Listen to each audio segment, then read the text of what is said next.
સાથે શ્રીમાન પરબતભાઈ પટેલ,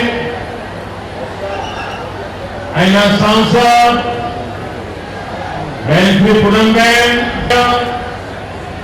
બેન નીમાબેન, પૂર્વ મંત્રી અને ધારાસભ્ય ભાઈ શ્રી વાસણભાઈ, ધારાસભ્ય ભાઈ શ્રી વાલજીભાઈ, ધારાસભ્ય ભાઈ શ્રી તારાચંદભાઈ, ધારાસભ્ય ભાઈ શ્રી રમેશભાઈ, जिला पंचायत प्रमुख श्रीमान निगम भाई, पूर्व धारासभ्य श्रीमान जयंती भाई, भाई श्री पंकज मेहता, श्री अर्जन भाई, सरकार सर्वे अधिकारीओ અને વિશાળ સંખ્યામાં પધારેલ સૌ નौजवान મિત્રો,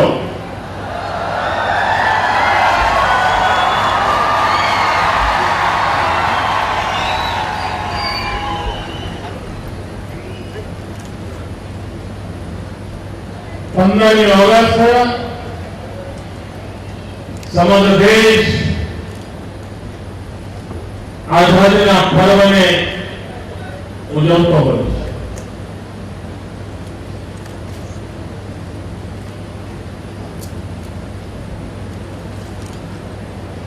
गुजरात में पण सामान्य रीते रिवाज एवो हतो कि 15મી ऑगस्ट નું सरकारी पर्व गांधीनगर में उजवातो।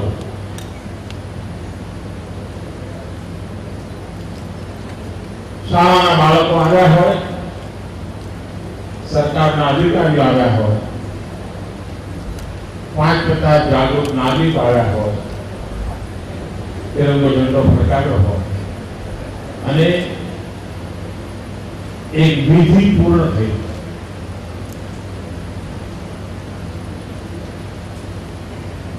राष्ट्र जीवन की કેટલીક ઘટનાઓ હજારો વર્ષ સુધી માનવ જાતને પ્રેરણા આપતી હોય।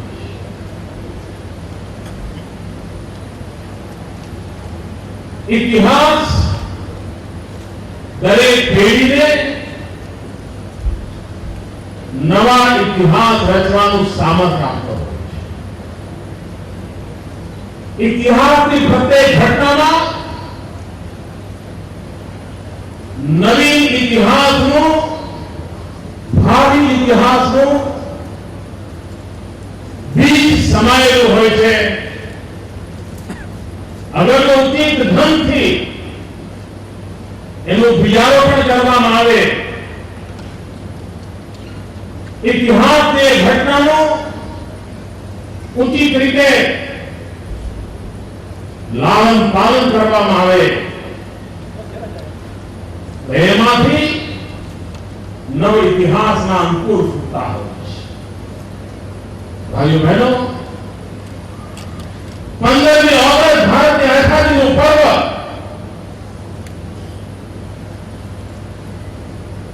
આ દેશના કોટી કોટી જનોના હૃદયમાં નવી પ્રેરણા જગાવવાનો અવસર બનવો જોઈએ। એના માટે એ માત્ર ને માત્ર એક સરકારી વિધિ બની ગયો।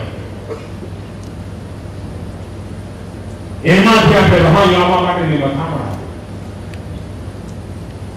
જુદા જુદા જિલ્લાઓમાં લઈ જવા માંડ્યા અને આઝાદીના પર્વને વિકાસના પર્વમાં પરિવર્તિત કર્યું। આપણે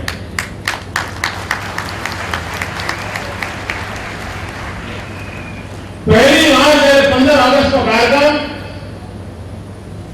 પાટણમાં કર્યો અને આ રાજ્યમાં મીડિયાના મિત્રોએ, કોંગ્રેસના મિત્રોએ મળીને મારી એવી ધોલાઈ કરી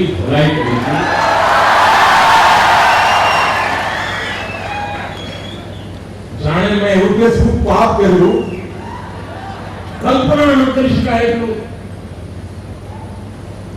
કોંગ્રેસના મિત્રોએ તો હિંસક લઈને કાળા વાવટા બતાવે. હું તેનો ધંધો ફરકાવતો તો એ કાળા વાવટા ફરકાવતા.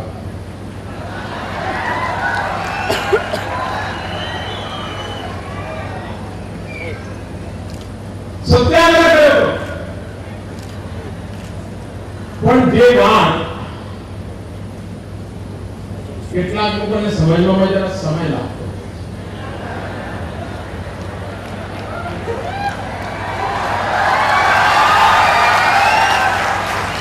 તમને નહીં.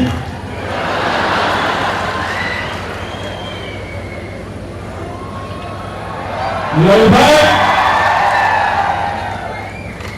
2-3 વર્ષે એમને સમજાયું કે આમાં હવે આ ગાડીમાં બેસી જાય. મોડે મોડે પણ કોંગ્રેસના મિત્રો મને ગમે અને મીડિયાના મિત્રોએ દિલથી આ પ્રયોગને સ્વીકાર્યો છે. એ બદલ હું એમને અભિનંદન આપું.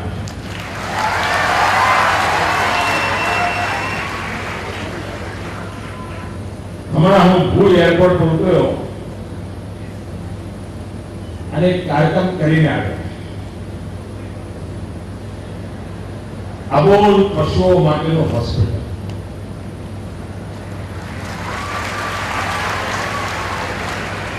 અહીં આવેલા પ્રત્યેક વ્યક્તિને મારી વિનંતી છે,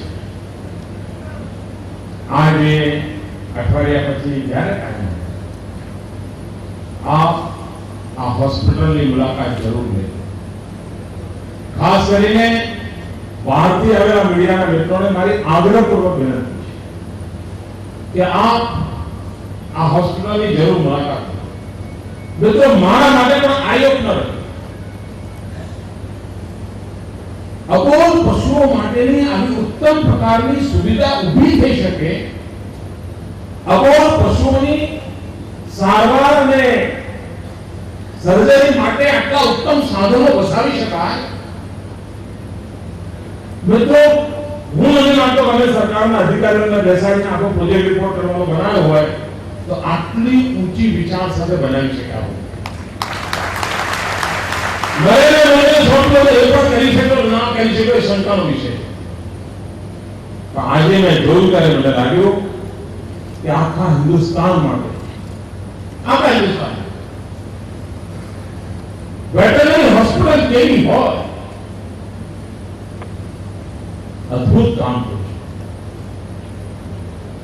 અને મિત્રો, કચ્છની ધરતી પર જે હિન્દુસ્તાનના છેવાડે ખૂણામાં આખા દેશને દિશા આપવાનું કામ થાય તો પ્રત્યેક કચ્છીને ગૌરવ.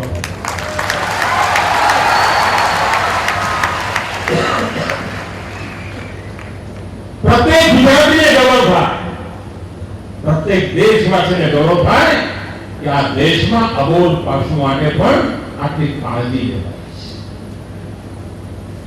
હું વિનંતી કરું છું કે આ સમય કાઢીને જરૂર જજો. સમય કાઢીને જોજો મિત્રો, એવું મોટું કામ આખા રાજ્યમાં થઈ શકે છે. અદ્ભુત કામ છે. મિત્રો, 15 ઓગસ્ટ નિમિત્તે હું જયારે એરપોર્ટ થી ઉતરીને ત્યાં જતો હતો, રસ્તામાં પૂછતો હતો ભાઈ ગયા 10-15 દિવસથી શું શું થયું છે, શું અસર છે, શું ચર્ચા છે.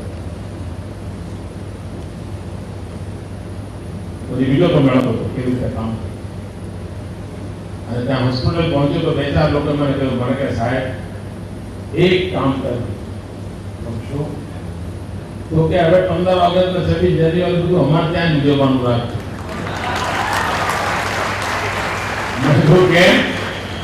તો કે સાહેબ સ્વચ્છતા એવી થઈ શકે,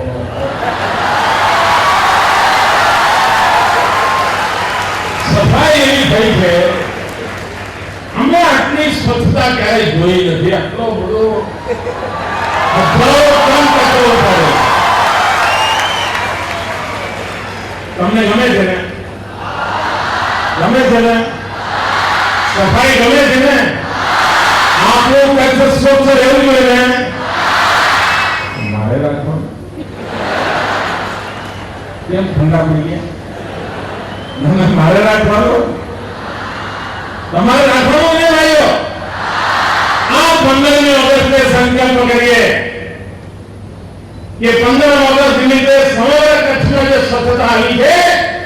એમાં સ્વચ્છતા ઉમેરી શકીએ કે ન ઉમેરી શકીએ, પણ આપણે ગંદકી નહીં ઉમેરીએ આટલો નિર્ણય કરીએ.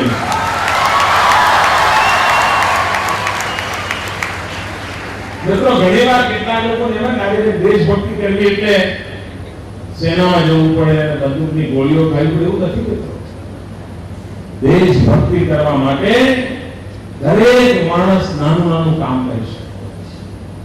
અને મહાત્મા ગાંધીનો આ દેશને જે સૌથી મોટું યોગદાન છે, એ યોગદાન એ છે કે એને સામાન્ય માનવીને સમજાવ્યું કે ભાઈ તું ઝાડુ મારે ને એમાં આઝાદીનું આંદોલન છે, દેશની ભક્તિ છે. તું કોઈ અભણને અક્ષર જ્ઞાન શીખવાડે એમાં પણ આઝાદીનું આંદોલન સમાયેલું છે, એમાં પણ દેશભક્તિ છે. તું શાંતિથી જીવન જીવે, પાણી બચાવે, વૃક્ષો બચાવે તો પણ એ આઝાદીનું આંદોલન છે, ભારતની ભક્તિ છે. જો આ ગાંધીના સંદેશને આપણે આપણા જીવનમાં ચરિતાર્થ કરી શકીએ. દેશભક્તિ કરવી એટલે સરસ મજાના કડકા કડક જબ્બા પહેરીને પાર્લામેન્ટમાં જઈએ કે લોકસભામાં જઈએ કે વિધાનસભામાં જઈએ તો જ દેશભક્તિ થાય. મુખ્યમંત્રી બનીએ તો જ દેશભક્તિ થાય. ધારાસભ્ય બનીએ તો જ દેશભક્તિ થાય. ના, કન્સેપ્ટ જ ખોટો છે. પ્રત્યેક નાગરિક આ દેશનો પ્રત્યેક નાગરિક કોઈ ને કોઈ રીતે દેશની સેવા કરી છે. આપણે દિવસભર આપણા આચરણમાં જોવું જોઈએ કે મારા આ દિવસભરની આચરણમાં મારા માટે જે કર્યું તે કર્યું મારે કરવું પણ જોઈએ, પણ મારા સિવાયના કોઈને માટે મેં કઈ કર્યું ખરું? અહમમાંથી ભયંકરની યાત્રા કરી ખરી કે નહીં? સ્વથી સમૃદ્ધિ પર જવાનો પ્રયાસ કર્યો કે નહીં? મિત્રો, વ્યક્તિએ પોતાનો વિસ્તાર કરવો જોઈએ. અને વિસ્તાર કરવાની સૌથી મોટી જડીબુટ્ટી હોય છે સંવેદના. આ સંવેદના એવી જડીબુટ્ટી છે કે માનવીય અંતર્મનનો વિસ્તાર કરતી હોય છે, અન્યને સાથે જોડવા માટેનો આધાર બનતી હોય છે. આપણા હૃદયમાં પડેલી સતત વ્યવસ્થા છે સંવેદના. અને મિત્રો, ઈશ્વરે સંવેદના મનુષ્યને જ આપી છે નહીં, પશુ પંખીને પણ આપી છે. એક ઘટના હું પરમ પૂજ્ય રવિશંકર મહારાજની વાત કરું. આજે પણ એ ઘટનાની મારા મન પર મોટી અસર છે. રવિશંકર મહારાજે એક પ્રસંગ લખ્યો છે. એમણે કહ્યું કે હું રવિશંકર મહારાજ તો ડાકુગીરી કરનારા, ગેરમાર્ગે ગયેલા લોકોને મુખ્ય ધારામાં લાવવાનું મોટું ભગીરથ કામ કર્યું. જે કામ માટે પાછળથી જયપ્રકાશ નારાયણની પણ ચર્ચા થતી હતી. વર્ષો પહેલા એ કામ ગુજરાતની ધરતી પર રવિશંકર મહારાજે એક વાર એક ઘરમાં રાત્રે સુઈ ગયા અને ઘરની બહાર પશુ બાંધેલા હતા. એમાં એક બળદ આખી રાત સંસાર કરતો અને અંદર એને ઊંઘ નહોતી આવતી. એટલે એમણે રાત્રે જાગીને ઘરની બહાર નીકળીને જોયું કે આ બળદ ભૂખ્યો થયો અને સંસાર કર્યો છે. બેચેની હાથ પર પથારી આમ તેમ હર્યા કરે છે. એટલે એમણે આજુબાજુ જ્યાં ઘાસ હતું બધું શોધીને, મહેમાન હતા બીજાના ઘરમાં ગયેલા, એ બધું શોધીને એ બળદને ઘાસ ખવડાવ્યું. ત્યાં જઈને એમને ઘાસ પીરસ્યું અને બળદ ઘાસ ખાતું શાંત અને પોતે ફરી પાછા આવીને સૂઈ ગયા. સવારે ઘરવાળી પૂછ્યો, તે આજુબાજુ પૂછવા મળે, ભાઈ આ બળદને ઘાસ નાખ્યું હતું કોણે? આ બધું ઘાસ તો થોડો પાછળથી વાપર્યા પછી જે પડ્યો છે કચરો કોણે નાખ્યું? તો રવિશંકર મહારાજ ભાઈ કેમ નહીં, ખોટું થઈ ગયું? તો કે શું થયું? તો કે હું રાત્રે જાગી ગયો ને મેં જોયું કે બળદ હણહાટ કરે છે. એ ભૂખો લાગે કે હું જઈ ગયો. તમને વાગ્યું તો નથી ને? એને રવિશંકર મહારાજે પૂછ્યું, વાંચ્યું તો નથી ને? તો રવિશંકર મહારાજે એને પૂછ્યું કે તો કે અમારો બળદ એવો છે એની પાસે કોઈને જવા નથી. મારા બાપ એ જો એને કઈ ઘાસ ચાલવા માંગે તો એને મારતો નથી. બાકી ભૂલે ચૂકે કોઈ ગયું ઘાસ નાખવા જાય તો પણ મારે છે. તમે આ કરવા ગયા તમને માર્યા તો નથી ને? રવિશંકર મહારાજે જવાબ આપ્યો, ભાઈ બળદને પણ પ્રેમની ભાષા સમજાય છે.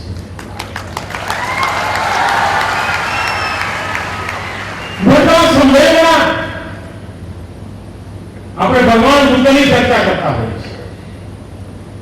મિત્રો, ભગવાન બુદ્ધના જીવનની કરુણાની અનેક ઘટનાઓ છે. પણ મારા જીવન પર બચપનમાં વાંચેલી ઘટના આજે પણ અસર કરે છે. ગૌતમ મુનિના ભાઈ જંગલમાં શિકાર કરવા જાય છે. એક ભાઈ તીર મારીને હંસનો શિકાર કરે છે, બીજો તીર કાઢીને એને બચાવવાની કોશિશ કરે છે. બંને વચ્ચે ઝઘડો થાય છે. હંસ કોનો અને માં પાસે જઈને ન્યાય માંગે છે અને કહે છે કે હંસ મારનારનો કે બચાવનારનો? અને માં કહે છે બચાવનારનો. અને એ સિદ્ધાંત પછી ભગવાન બુદ્ધ બની ગયા.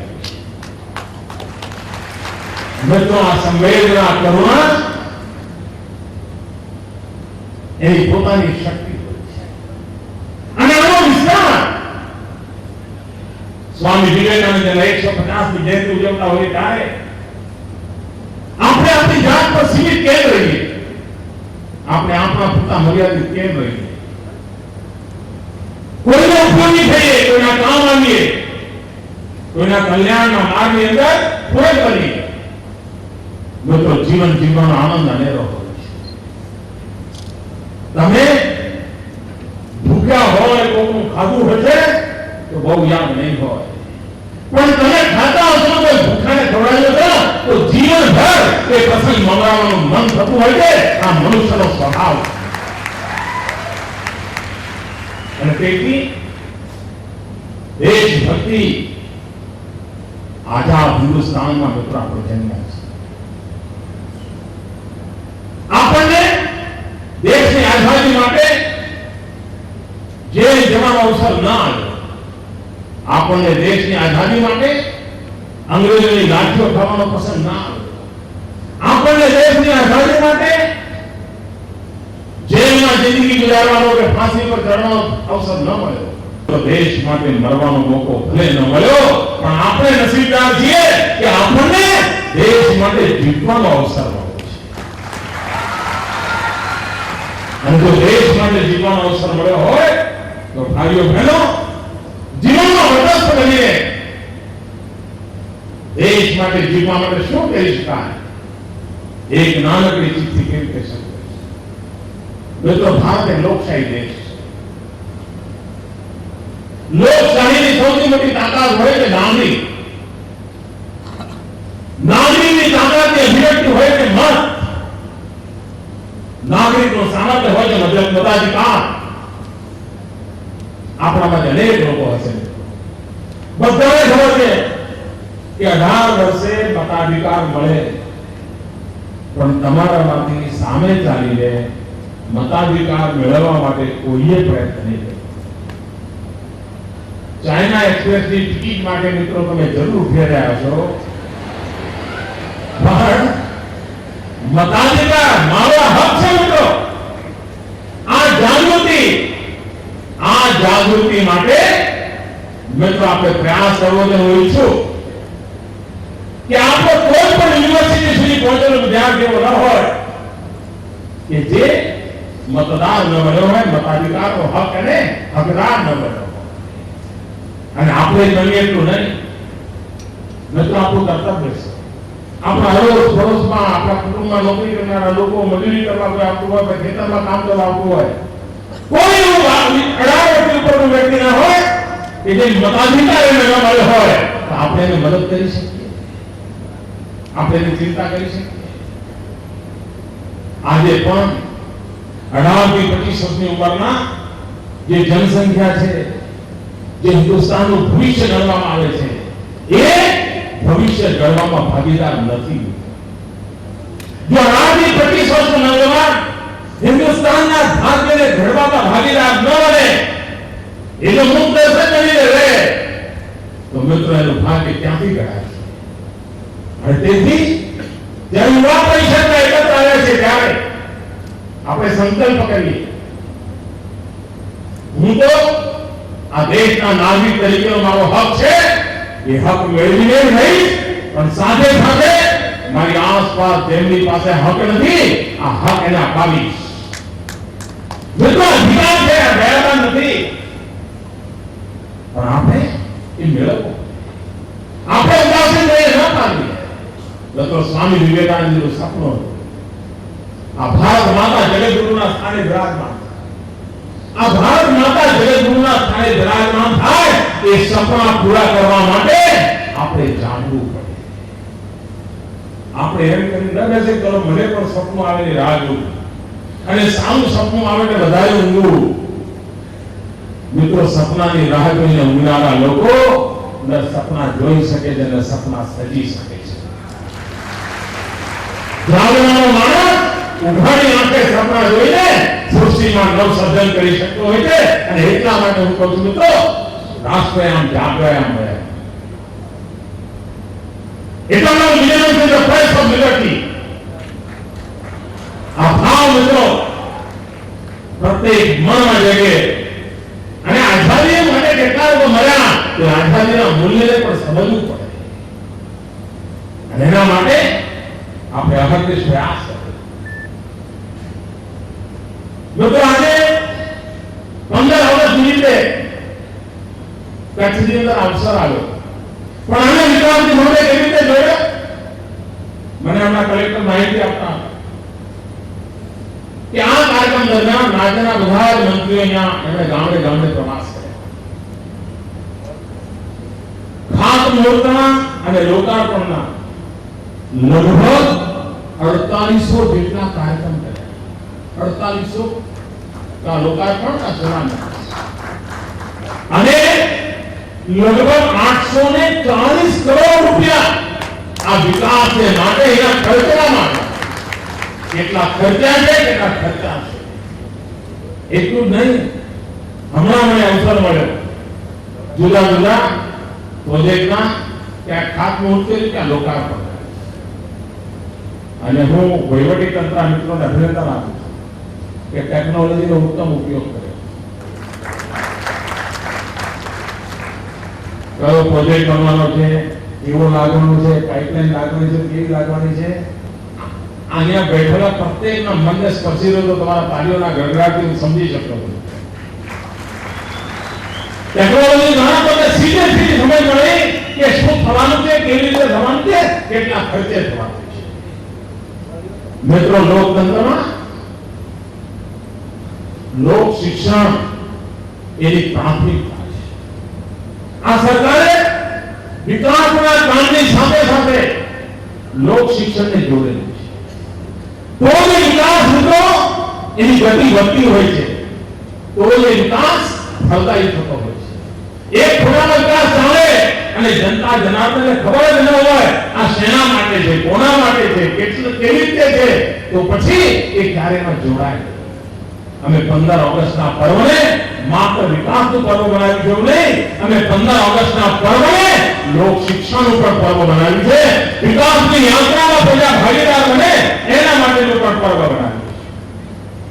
અને પર્વની ઉજવણી આજે જ્યારે કર્યા છે ત્યારે મિત્રો એક જિલ્લામાં મને પહેલા ખબર છે મિત્રો, ગુજરાતનો મુખ્યમંત્રી ક્યાંય ગયો હોય અને 10 લાખ રૂપિયાની યોજના કરી, 10 લાખ રૂપિયાની યોજના 6 દિવસ છાપવામાં એના ફોટા છપાતા, 6 દિવસ એડિટોરિયલ લખાતા હોય, વાહવાહી ચાલતી હોય. એક હમણાં જૂના ગુજરાતના અંકુર જતો હતો. ગુજરાતના એક મુખ્યમંત્રી બહુ જૂની વાત નથી કરતો, 20-25 વર્ષ પહેલાની વાત. એ જામનગરમાં એક પાણીની ટાંકીનું ઉદ્ઘાટન કરતા હતા, અને એ સરકારના ગુજરાતના કવર પેજ પર ફોટો હતો. બોલો, એનો અર્થ કે એ જમાનામાં મુખ્યમંત્રી પાણીની ટાંકીનું ઉદ્ઘાટન કરે એ વિકાસની મોટામાં મોટી ઘટના ગણાય. અને આજે મિત્રો 840 કરોડ રૂપિયા જે સમારંભમાં તમે મોજૂદ છો ને એમાં જુદા જુદા પ્રકલ્પો અમારે કર્યા ને એનું મૂલ્ય થાય છે 300 કરોડ.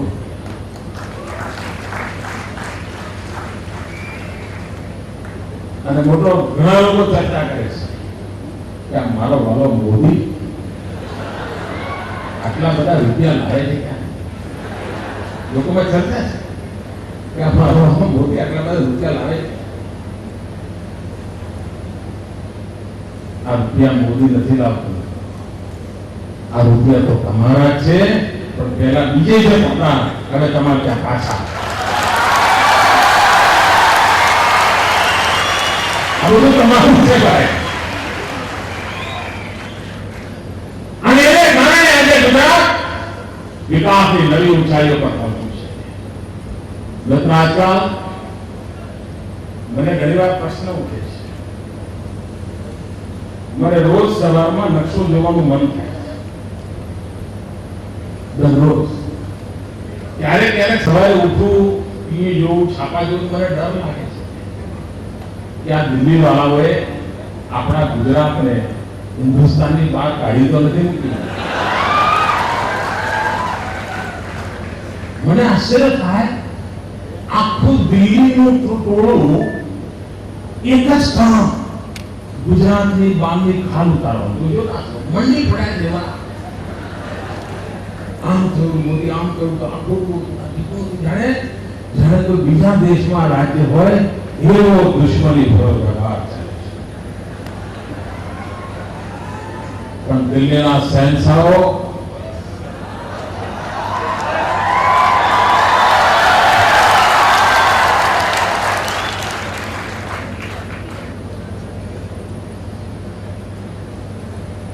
મિત્રો આગળ મારે કઈ કહેવાની જરૂર નથી, એટલા બધું આવ્યું તમે રાત.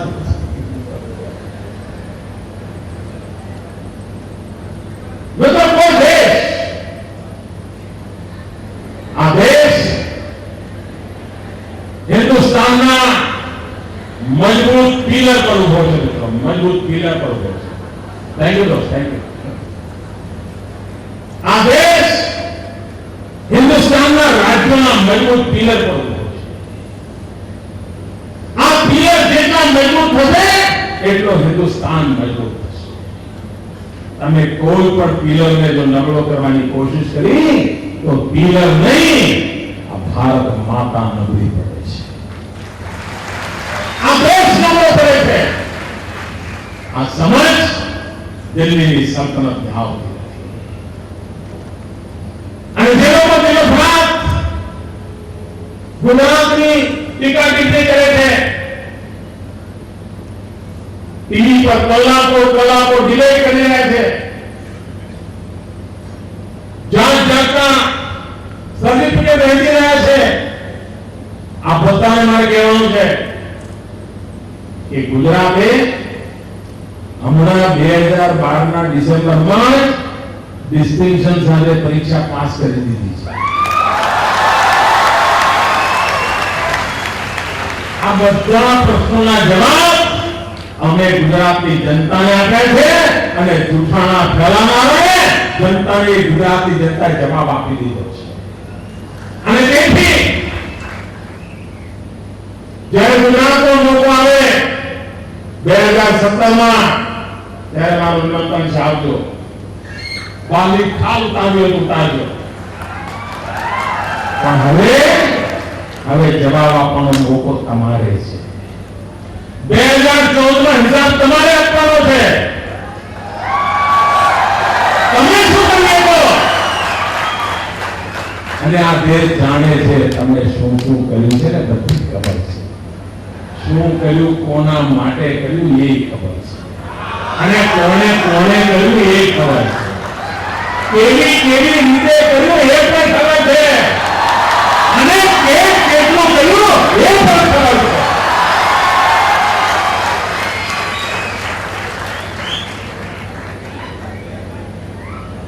ભાઈઓ બહેનો, ઘણા બાબા છોકરા મોટા થાય એટલે ઈચ્છા કરે કે બેટા હવે પરણીને ઠેર ખાડે પડો. તો આજકાલ છોકરાઓ મા બાપને જવાબ દે છે કે પરણવા માંગતો નથી, પણ જરા સરકારી જમાઈ બનવાનો મોકો મળે એની રાહ જોઉં.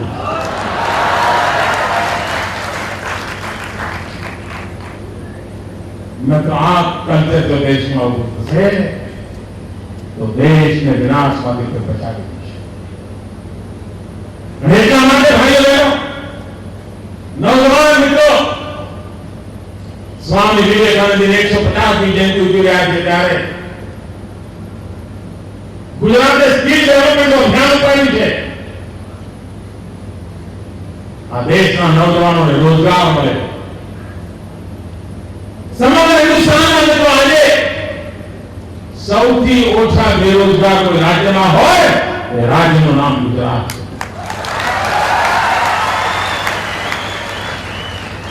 ઓછામાં ઓછા બેરોજગાર લોકો ગુજરાતમાં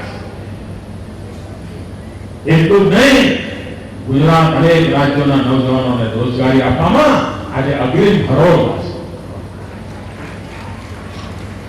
કારણ આપણે વિકાસનો માર્ગ અપનાવ્યો છે. સभी સમસ્યાઓનું સમાધાન વિકાસ વિના શક્ય નથી. વાતોના વડા કરીને 60 વર્ષ સુધી દેશને ગુમરાહ કરવામાં આવ્યો છે. દેશને નક્કર પરિણામ જોઈએ છે અને ગુજરાતે નક્કર પરિણામોની દિશામાં યોગદાન કરવા માટેની પહેલ કરી છે. એને બીડું ઉઠાવ્યું છે અને એમાં મને દેશના ગુજરાતના નવજવાનોનો સાથ અને સહયોગ જોઈએ છે. ભાઈઓ બહેનો, તમે મને તો હું મુખ્યમંત્રી બન્યો પછી કચ્છમાં રણ આવ્યું. રણ પહેલા હતું નહોતું ભાઈ, હતું નહોતું. આપણને ભેંકાર દૂર લાગતું હતું નહોતું લાગતું. રણમાંથી પણ ડોલર ઉગે કોઈ વિચાર કર્યો હતો? પ્રધાનમંત્રી કે જે પૈસાના ચાર્જ નથી ઉઠતા, પ્રધાનમંત્રી તમારે ઉઠાવવા બનાવતા હોય અમે રણમાં ડોલર ઉગાડવાની તાકાત ધરાવીએ.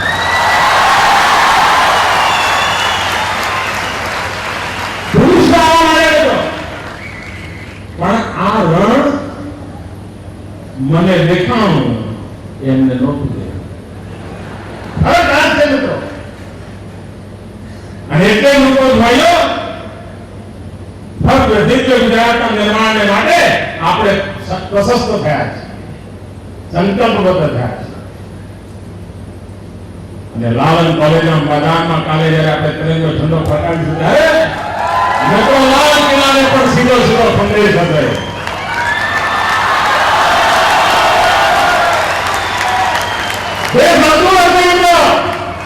કે લાલ કિલ્લાથી શું કહેવાય છે ને લાલન કોલેજમાંથી શું કહેવાય છે.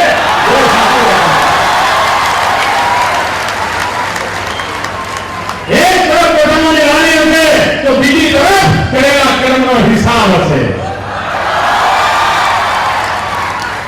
એક તરફ નિરાશાની ભેંગાર હશે તો બીજી તરફ આશાના સપનોનો સંચાર હશે. મિત્રો, આ સપના લઈને નીકળેલા લોકો